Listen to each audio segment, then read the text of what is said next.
দীর্ঘ প্রতীক্ষার রাজনৈতিক মেরুকরণ আর নানা অনিশ্চয়তার মেঘ কাটিয়ে অবশেষে ভোট উৎসবের দ্বারপ্রান্তে বাংলাদেশ।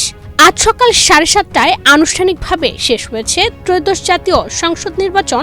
সবচেয়ে সুস্বাদু হালিম রাঁধুনি হালিম, হালিম হোক রাঁধুনি হালিম ও গণভোটে প্রচারণা। নির্বাচন সুষ্ঠু করতে এর মধ্যে সারা দেশে নিরাপত্তা ব্যবস্থা জোরদার করা হয়েছে।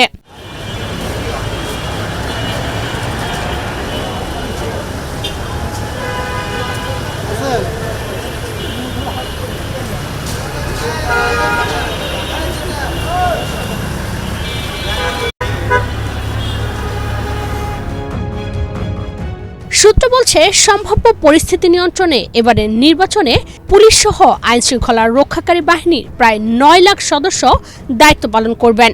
শুধু সশস্ত্র বাহিনী থেকেই 1,08,000-এর মতো সদস্য নিয়োগ করা হয়েছে, যা আগের নির্বাচনের তুলনায় প্রায় 3 গুণ। আগের 3 নির্বাচনে সশস্ত্র বাহিনী নিয়োগ করা হয় 40 থেকে 42,000। এছাড়াও এবার পুলিশ সদস্য মোতায়েন করা হবে প্রায় 1,87,000।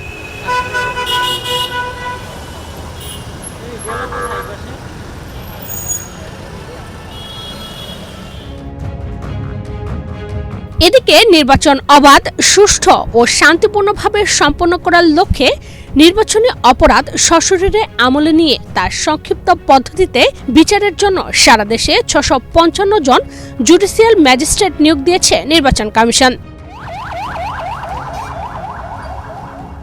সব মিলিয়ে নিরাপত্তার চাদরে ঢাকা হয়েছে পুরো দেশ।